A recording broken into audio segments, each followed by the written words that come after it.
Assalamu alaikum. Welcome to Dr. Abrar chemistry lectures, and today I am going to explain energy changes during chemical reactions. So first of all, I will explain that what is a chemical reaction. Whenever a chemical reaction takes place, energy changes are involved. And what happens in a chemical reaction? That the old chemical bonds are broken and the new bonds are formed. Old combinations are broken and the new combinations are formed. And as a result of a chemical reaction, a totally new product is formed, which has its own unique physical and chemical properties, which is quite different than its reactants. So let's explain it with the help of an example. The most common chemical reaction is the reaction between hydrogen gas and oxygen gas. Here I am writing hydrogen, it is in gaseous form G, and oxygen is also in gaseous form G. So as we know that hydrogen gas is a flammable gas, it is used as a fuel. It can be used as a fuel in hydrogen cars, or it is used in space shuttles and in rockets which are sent to the space. So hydrogen is used as a fuel, and oxygen is a gas which helps in burning. So hydrogen gas burns and oxygen helps in burning. But when, as a result of the chemical reaction between the two, a totally new product is formed, that is H2O, water, and it is totally a new product, and it neither burns nor it helps in burning. Its properties are quite different than hydrogen and oxygen. And now hydrogen is a gas at room temperature, oxygen is a gas at room temperature, but water is liquid at room temperature. So look at this, that totally the physical and chemical properties of the product is changed. It means that as a result of chemical reaction, a totally new substance is formed. Now let me balance this chemical equation, as here on the left hand side there are 2 hydrogen and 2 oxygen, but on the right hand side there is 1 oxygen, so I will write 2 here. Now here there are 2 oxygen, and here on the left side already there are 2 oxygen, but here on right side 2 2's are 4 hydrogen, so I will write 2 here on the left side, and now 4 hydrogen. It means that 2 molecules of hydrogen H2 are reacting with 1 molecule of oxygen O2 to form 2 molecules of water. You can also say it that 2 moles of water and 1 mole of oxygen are reacting to form 2 moles of water. So now come to the original and real topic which we are talking today.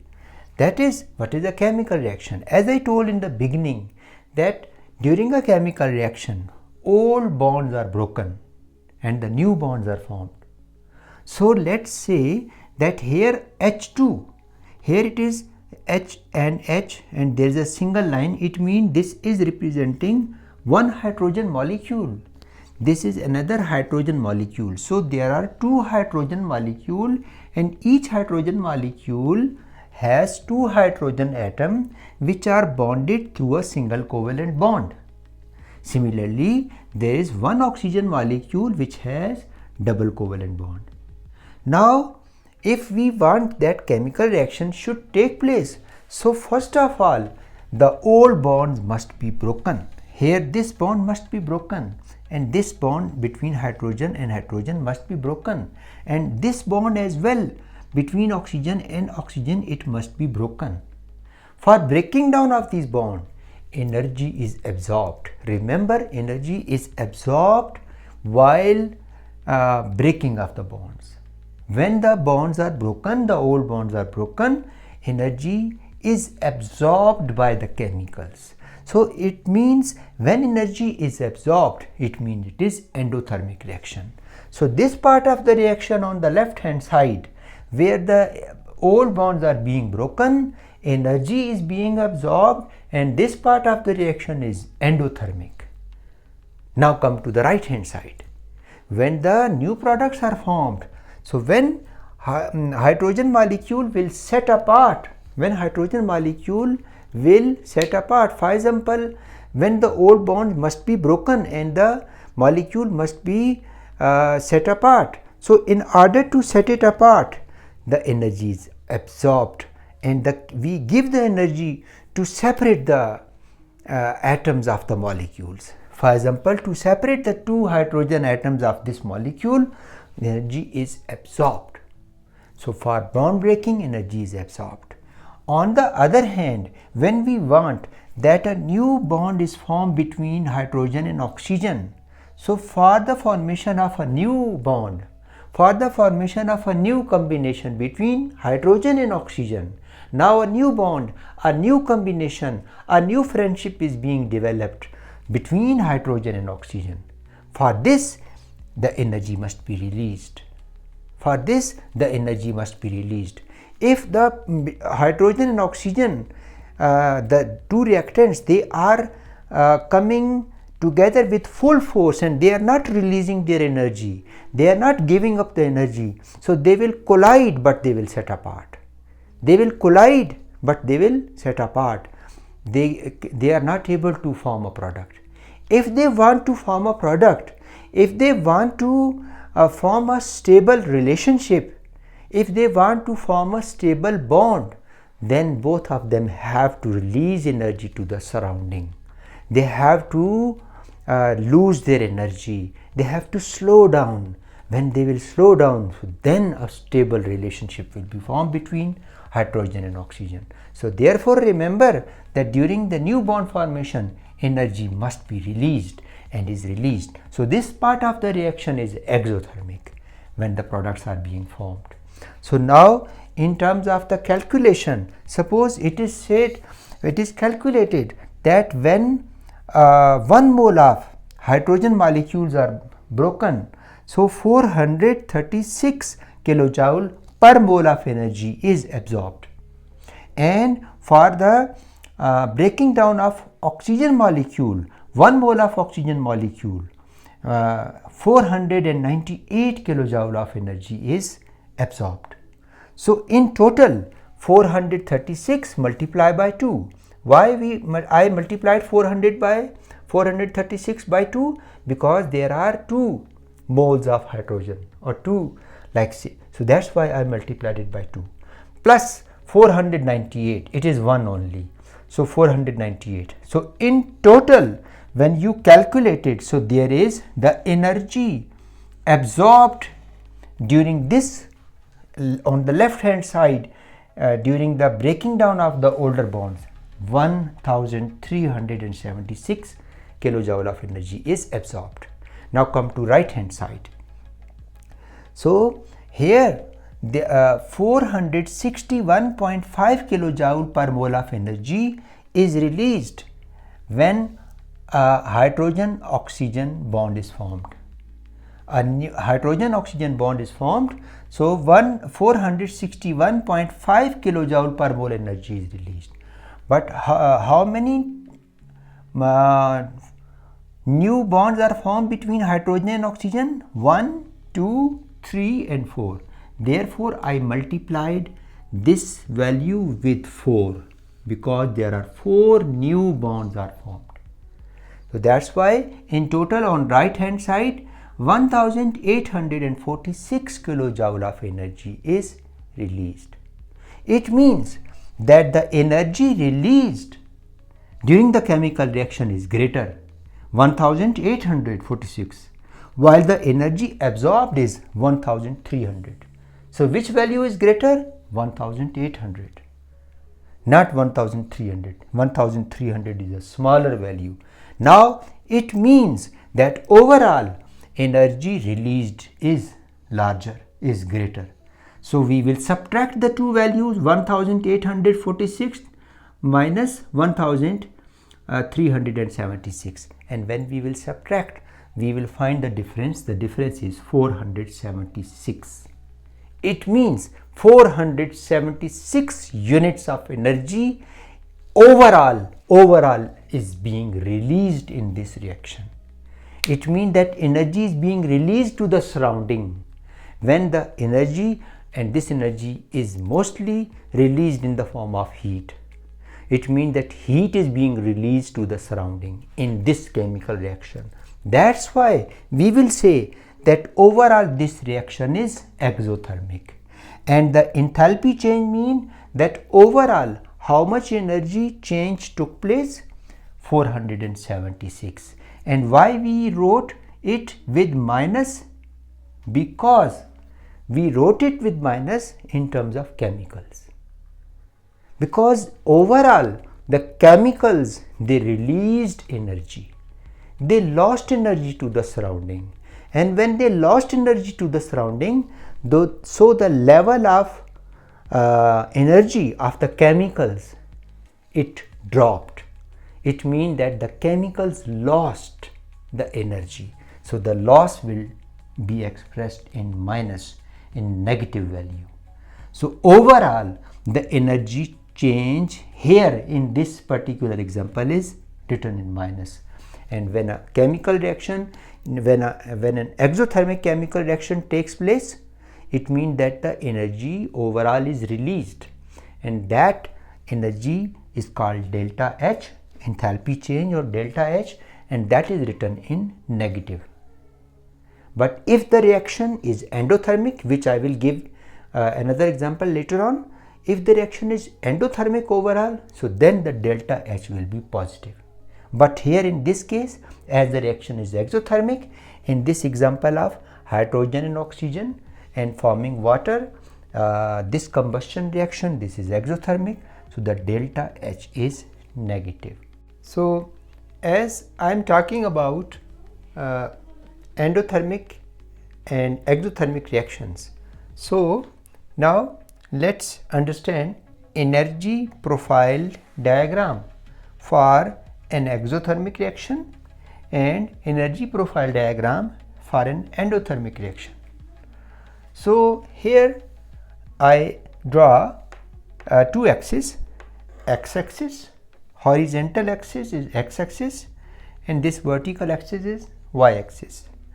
On x-axis time is mentioned, proceeding of time is mentioned, and on y-axis energy is mentioned, how the energy, it is either the energy is low or high or even high, so on y-axis it is shown.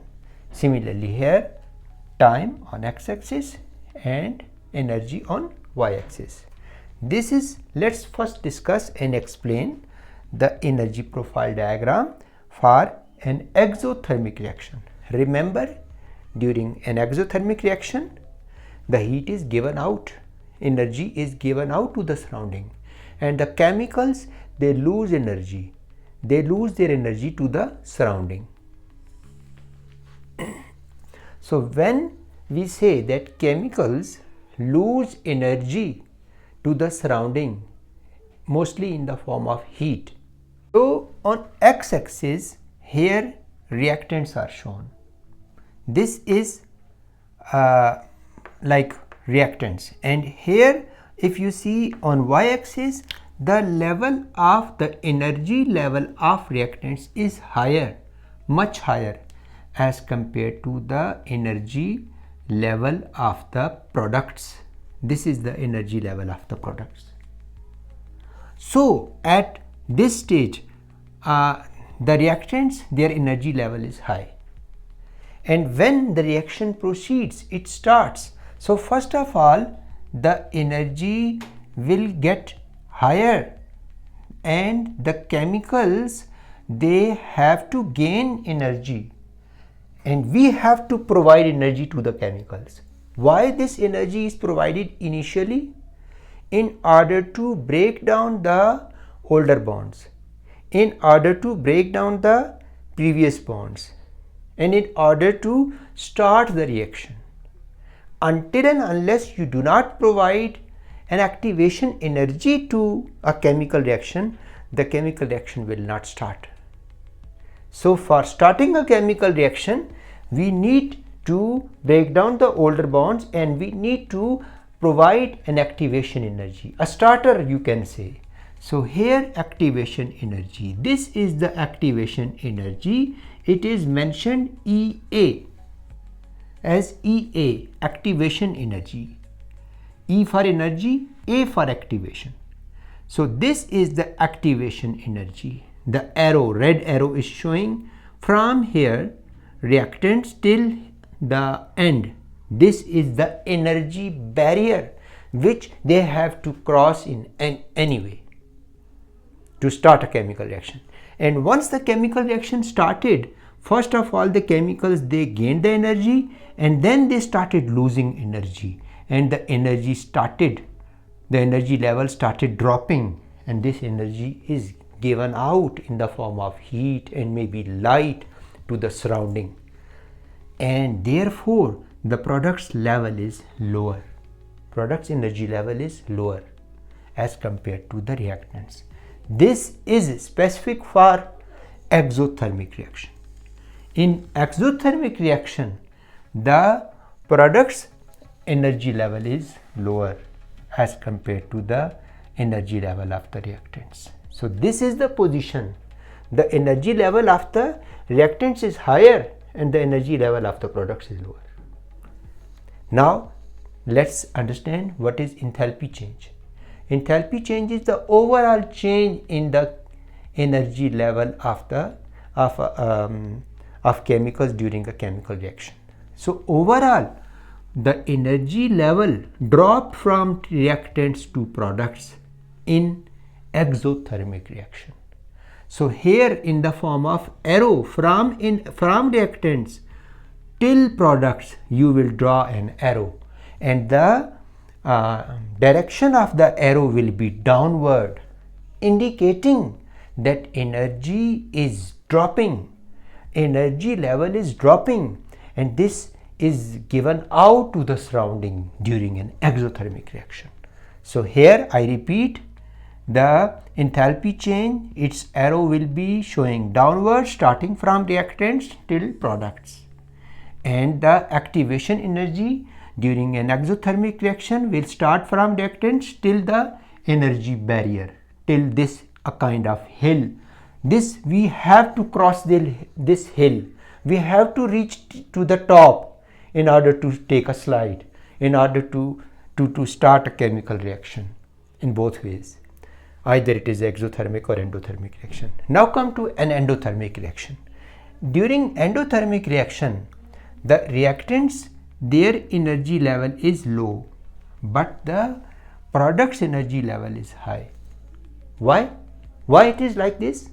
It is because during endothermic reaction, the chemicals absorb energy from the surrounding.